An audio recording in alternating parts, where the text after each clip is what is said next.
तो इसमें अच्छा, चैट तो मैं देख ही नहीं रहा हूँ।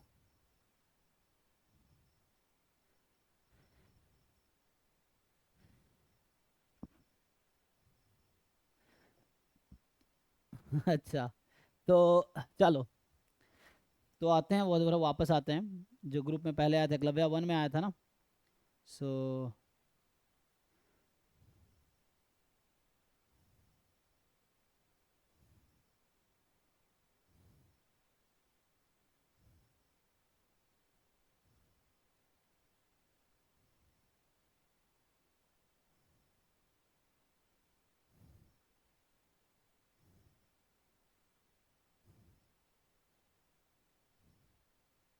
किसका किसका रह गया क्वेश्चन? शुरू से जो भेजे थे हो गया ना? अमन, तुम्हारा हो गया था। हाँ जी नवल, बताओ कौन सा क्वेश्चन तुम्हारा रह गया इसमें, क्या क्या पूछना है? 22 नंबर बाकी है। हाँ, 22 नंबर में क्या है? Suppose there are 5 pairs of shoes in a closet and 4 shoes are taken out at random. So what is the probability that among the four, तुम्हें पता है मॉक टेस्ट सॉल्यूशन का पहले वीडियो भी बना हुआ है, तुम उसको भी देख सकते हो। डिटेल सॉल्यूशन भी वो है ना, डिटेल सॉल्यूशन, उसमें भी देख सकते हो। नहीं तो फिर मैं तो हूँ ही, ये चीज़ है। तो जो ड्राइव में डिटेल सॉल्यूशन है ना मॉक टेस्ट का, वहाँ भी मिल जाएगा तुम्हें। भी बाकी बन रहे हैं तो एक एक टेस्ट का। और एंड में क्या होगा, सबका सॉल्यूशन तुम्हें पोर्टल पे ही मिल जाएगा। जैसे तुम टेस्ट सबमिट करोगे तो वहीं तुम्हें सबमिट करने के बाद, जैसे अभी सिर्फ आंसर दिखता है ना ABCD, वहीं बगल में तुम्हें डिटेल सॉल्यूशन भी दिखेगा, वही उसी पोर्टल पे। तो अभी वो काम चल रहा है। एक दो टेस्ट में ऐसा हुआ भी था, तुमने अगर देखा होगा तो। और बाकी में भी ऐसे ही हो रहा है, तो वो सब पोर्टल पे ही तुम्हें डिटेल सॉल्यूशन मिल जाएगा वहीं पे। So suppose there are 5 pairs of shoes in, है ना? तो 5 पेयर ऑफ शूज हैं, 10 शूज है। इसका आंसर आई थिंक, अच्छा 31/21 सही, 13/21 सही है, हाँ। So suppose there are 5 pairs of shoes in the closet, 4 shoes are taken out at random. What is the probability that among the uh, taken four shoes जो आपने taken out, there are at least one complete pair? ये omega गलती से आ गया, there are होगा। So there are at least one complete pair। तो इसमें तुम समझो खुद ही कि क्या कहना चाह रहा है, कि तुम्हारे पास 5 पेयर है शूज के, ठीक? 1 2 3 4 5। तो there are 5 pair of shoes, 5 pair है शूज के। और in the closet 4 shoes are taken out at random. हमने इसमें 4 शूज निकाले एट रैंडम, ठीक है? तो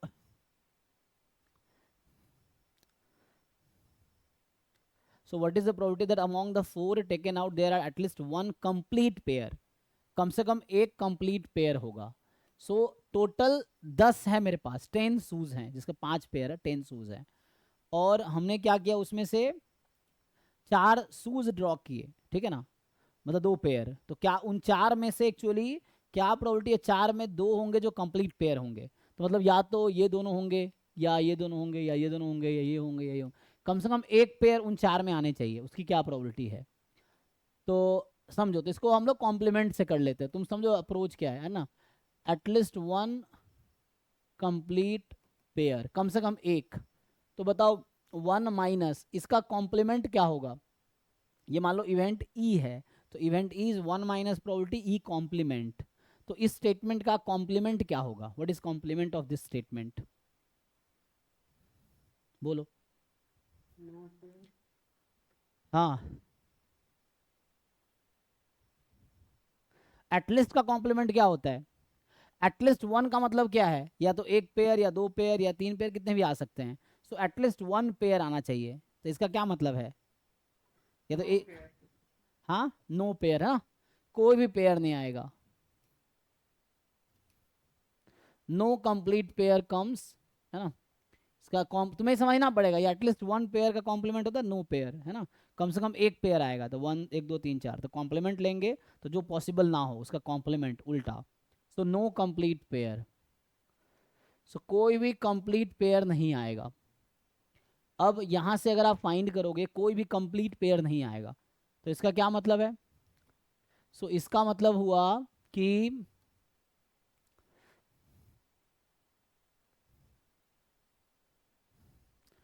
सो नो कंप्लीट पेयर, ठीक है ना?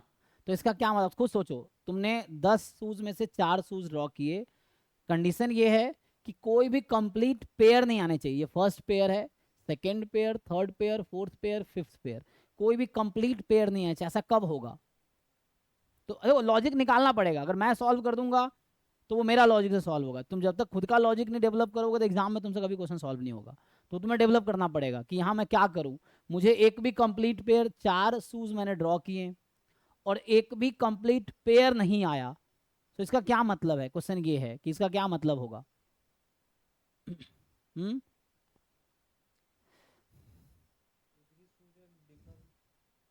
बताओ भाई, जिसका डाउट है नवल, थोड़ा दिमाग लगाओ। दिमाग यूज नहीं करोगे सर जाएगा ऐसे ही रखे रखे। इसको यूज करो थोड़ा सा। नहीं, कोशिश करो ना, कोई दिक्कत नहीं है। देखो जैसे क्या करना है, मैं क्या बोल रहा हूँ, तुम खोजो क्या हो सकता है पॉसिबिलिटी। इसने कहा है कि नो कंप्लीट पेयर ना, तुमने 4 शूज ड्रॉ किए और कंप्लीट पेयर नहीं आने चाहिए। इसका क्या मतलब है? इसका मतलब है कि इनमें से कोई एक आएगा, इसमें से कोई एक ही आएगा, इसमें से एक आएगा, इसमें से एक आएगा, इसमें से एक आएगा, या इसमें से एक। मतलब कोई जो 5 पेयर है ना, उसमें जो 4 शूज हम ड्रॉ कर रहे हैं, तो एक एक पेयर में से एक एक शूज आएगा एक्चुअली, तभी तो ऐसा हो सकता है कंप्लीट पेयर नहीं आएगा। तो हमने 4 शूज ड्रॉ किए, कितने में से? 10 में से। तो बताओ total number of way of drawing 4 shoes out of 10 shoes, कितने तरीके होंगे टोटल? नंबर ऑफ वे कितना है? 10c4 हो जाए तो डिनोमिनेटर में 10c4 हो गया। ये तो डिनोमिनेटर हो गया। टोटल 10 में से मुझे 4 शूज सेलेक्ट करने हैं, तो 10c4। अब क्या नंबर ऑफ वे जिसमें एक भी कंप्लीट पेयर ना आए, तो मतलब एक यहां से, एक यहां से, एक यहां, किसी 4 में से। तो पहले तो 5 पेयर में से मुझे 4 पेयर चुनना पड़ेगा। तो 5c4, क्योंकि मैंने 4 ही शूज ड्रॉ करने हैं ना, तो ऐसे नहीं 5 शूज ड्रॉ कर लूंगा, मुझे 4 ही ड्रॉ करने हैं। और हमने कहा एक भी कंप्लीट पेयर नहीं आना चाहिए। इसका मतलब है कि इस 5 में पहले तो कोई 4 पेयर ड्रॉ करूंगा। तो कितने? 5c4 नंबर ऑफ वेज हैं। अब जब 4 पेयर सेलेक्ट कर लिया, तो हर पेयर में से एक एक शूज ड्रॉ करो। तो एक पेयर में से मान लो कोई 4, मैंने ये 4 मैंने चूज कर लिए अभी के लिए एट द पॉइंट। ऐसे बहुत सारे कॉम्बिनेशन हो सकते हैं, 5c4 5 कॉम्बिनेशन हो सकता है। इसमें से एक ड्रॉ करना है, तो 2 शूज में से एक शूज आने के क्या नंबर ऑफ वेज हैं? 2 शूज में से 1 शू ड्रॉ करने हैं। 2 ऑब्जेक्ट में एक ऑब्जेक्ट ड्रॉ करने हैं, तो what is the number of way of drawing 1 object out of 2 object? 2 में से एक सेलेक्ट करना है, तो मतलब 2c1 हो जाएगा, है ना? 2c1, दूसरे में से 2c1, 2c1, 2c1, ये आंसर है। देखो सॉल्व करे कितना आता है। कॉम्प्लीमेंट लिए हैं मेरे भाई। जैसे मान लो कई बार क्या होता है कि उसी इवेंट ए की प्रोबेबिलिटी निकालनी है, तो ए का प्रोबेबिलिटी निकालना थोड़ा डिफिकल्ट हो सकता है। तो उसको आसान बनाने के लिए हम लोग ऐसा लिख सकते हैं ना, 1 minus probability of E complement. मतलब ई कॉम्प्लीमेंट की प्रोबेबिलिटी निकालना आसान हो सकता है, इसलिए हम लोग कॉम्प्लीमेंट की प्रोबेबिलिटी निकाल लेंगे और 1 में से माइनस कर देंगे। ठीक है? तो ये इवेंट ई है मान लो, और ये ई कॉम्प्लीमेंट है। तो हमने ये किया, तो मुझे लगा कि ये निकालना ज़्यादा आसान है, तो इसीलिए तो मैंने इसकी प्रोबेबिलिटी निकाली, 1 में से माइनस कर दिया। तो 1 माइनस अब क्या आएगा? देखो यहाँ पे आंसर बताओ, सिंप्लीफाई करो इसको। 5c4 तो 5 हो गया, और 2c1 2 हो गया, 2 की पावर 4। 10c4 ड्रॉ करो, कितना आता है? 10c4 चेक करो कितना आएगा। अपॉन में यहाँ 24 आ जाएगा, ये आएगा। इसको सिंप्लीफाई कर लो ठीक से, देखो यही आएगा, 13/21 आना चाहिए। चेक करो। तो वर्ड प्रॉब्लम थोड़े डिफिकल्ट होगा, तुम एग्जाम में भी इसको इग्नोर कर सकते हो इनिशियली, क्योंकि ज़्यादा टाइम इस पे दोगे तो बाकी क्वेश्चन में नुकसान होगा। तो ये जो वर्ड प्रॉब्लम्स, जो काउंटिंग वाले प्रॉब्लम्स हैं, थोड़े से मुश्किल होंगे और, है ना, ट्रिकी होंगे, तो उसको तुम इनिशियली स्किप कर सकते हो, पहले बाकी कर लो। कि उसमें ना कोई जरूरी नहीं काउंटिंग तुम सही कर रहे हो, तुम्हारे लॉजिक थोड़े से गलत हो जाएंगे तो आंसर गलत आ जाएगा, ये है। ठीक है, चलो तुम्हारे कंप्लीट कर देता हूँ। बताओ अगला में क्या डाउट है?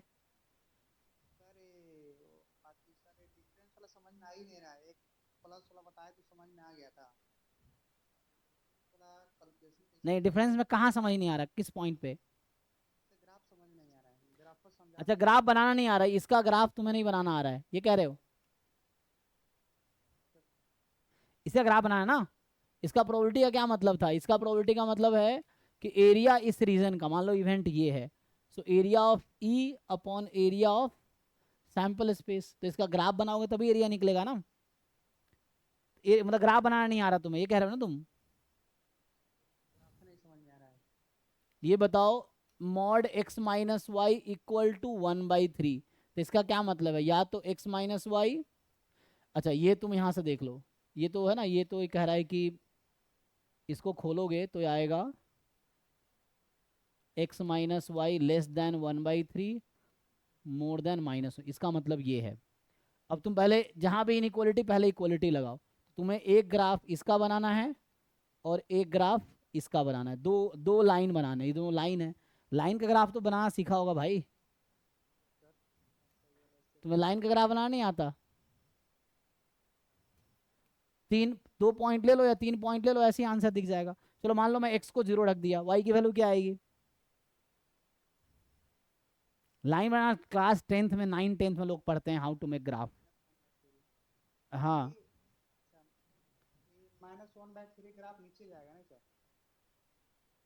जरूरी थोड़ी, तो ग्राफ डिसाइड करेगा कहाँ जाएगा, तुम कैसे डिसाइड करोगे? वो तो ड्रॉ करने के बाद समझ आएगा। चलो इसका पहले देख लेते हैं। x को 0 रखूंगा तो y 1/3, अगर मैं x को 1/3 रखता हूँ तो y की वैल्यू क्या आएगी? 0, है ना। अगर मैं, हाँ x को 0, हाँ x को 0, y कितना हुआ? -1/3। अच्छा, सो x को 0 रखा, और एक कैलकुलेशन चेक कर लो, तो मिस्टेक हो जाता है कई बार, तो इसको देखो एक बार ध्यान से। x को 0 रखा तो y -1/3, y को 0 रखा तो x 1/3। अगर मैं y को 1/3, x को 1/3 रख दूँ, 1/3 रख ही दिया, अगर मैं x को 2/3 रख देता हूँ तो y कितनी हो जाएगी? 1/3। तो ग्राफ बनाओ इसका, तो अभी तुम्हारा सैंपल स्पेस ये था 0 1 0 1, और ये पॉइंट है 1 1, यही है ना। तो ये हो जाएगा। अब जब इसको इसका ड्रॉ करो तो क्या होगा? ये मान लो 1/3 2/3 1/3 2/3, तो x 0 y 1/-1/3, तो रहें, तो दूसरा देख लो, x 1/3 y 0, तो x 1/3 y 0, ये पॉइंट हो गया।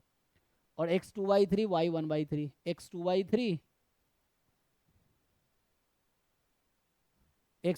y 1/3, ये पॉइंट हो गया। अगर x को मैं 1 रखता तो y मेरा 2/3 आ जाता, अगर मैं x को 1 रखता तो y 2/3 आ जाता, x को 1 रखता तो y 2/3 आता, तो ये तुम्हारा लाइन हो गया। ये पॉइंट -1/3 था, अगर y को 0 रखोगे तो x -1/3, तो ये लाइन आ गया। ये किसका लाइन आया? ये आया x माइनस वाई बराबर 1/3 आया। ठीक है, अब सेम काम इसके साथ करो। चलो x को 0 रखो तो y कितना आ जाएगा? 1/3, y को 0 रखोगे सो x -1/3, और x को अगर तुम रखते हो या y को 1/3 रखते हो तुम, अच्छा तो वो तो हो ही गया। x को अगर हम 2/3 रखेंगे तो क्या होगा? y कितना होगा? 1, चेक करो। नहीं नहीं, 2/1 है ना, ठीक है। तो देखो इसको ड्रॉ करो, तो यहाँ से अब इसको ड्रॉ करो, मैं देखो इधर से ड्रॉ, दूसरा कलर ड्रॉ कर देता हूँ। ये सब तो प्रॉब्लम नहीं होना चाहिए, सब 9 10th का प्रॉब्लम, ये सब बहुत दिक्कत है फिर तो। ये सब ठीक करो इसको ग्राफ बना के। सो लाइन का ग्राफ बनाना बेसिक, अब x 0 y 1/3, x 0 y 1/3, ये पॉइंट हो गया। फिर y 0 x -1/3, चलो ये इधर हो जाएगा। और x जब 1 है तो y 2/3 है ना, ये 2/3 है, तो x जब 1 है तो y 2/3 है, x जब 1, एक मिनट, ये थोड़ा गलत नहीं लिख दिया? सेम ही कैसे आ गया? तो गड़बड़ हो गया ना, चेक करो। हाँ ये गलत बनाया हमने, इसको चेक करो ये क्या होगा। x जब 1 रख रहा हूँ तो y कितना आ रहा है? 1 + 1/3 हो गया ना ये तो 1 मत रखो, देखो x को तुम 2/3 रखो, x को 2/3 रखोगे, y की वैल्यू कितनी आएगी? तो 3 पॉइंट से सेलेक्ट करो ना, x को 2/3 रख दो, अब y कितना आया? अब 1 आया ना y, चेक करो, उल्टा लिख दिया था उस समय, x को y को x लिख दिया था। ठीक है, ये चेक कर लो एक बारी, सेटिस्फाई कर रही है इसको?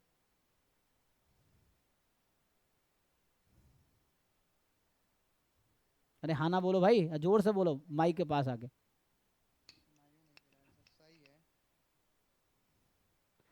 x को रखा 2y3, y को रखा 1, x को 2y3, y को रखा 1। तो ये वाला तुम्हारा ग्राफ हो गया यहाँ पे। ये किसका ग्राफ है? x माइनस वाई बराबर -1/3, या इसी को ऐसा भी लिख सकते हो y माइनस एक्स बराबर 1/3, तो सेम ही बात है ना। तो ऐसा लिखो या ऐसा लिखो। अब बताओ, इसके बीच का रीजन लेना है मुझे, x माइनस वाई -1/3 से +1/3 में हो, तो ये वाला तुम्हारा रीजन है, बीच वाला, ये तो बीच वाला रीजन है ना। -1/3 तो हो गया, इसमें क्या डाउट था बताओ। अब इसका एरिया निकाल पाओगे? तो इसका एरिया निकालना आसान है। तो टोटल में से बाहर वाले का एरिया घटा दो, तो नहीं आ जाएगा उस शेडेड पोर्शन का एरिया।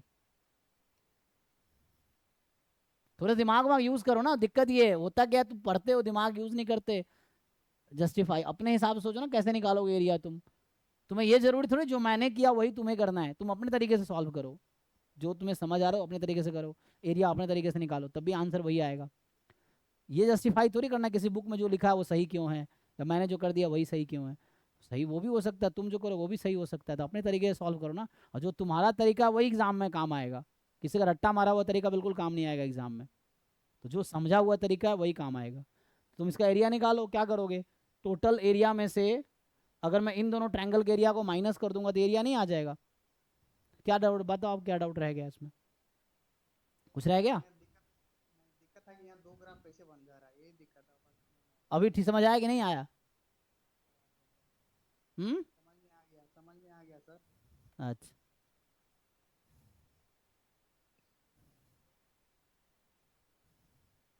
चलो बाकी लोगों के क्वेश्चन देखे, तुम्हारा एक क्वेश्चन बाद में बताता हूँ। अब इसको पहले खुद से सॉल्व करके देखो जो समझ आ रहा है। तो बनाओ ग्राफ व्राफ बनाओ, सोचो क्या होगा। हाँ, तो अभी बाकी लोगों का देख लेते हैं। और किसका था, शुभम आपका डाउट था, कहाँ है? तो इसमें एकलव्य 2 में है, ओके। शुभम सत्यम, ठीक है, इनका आप एक क्वेश्चन कर देता हूँ।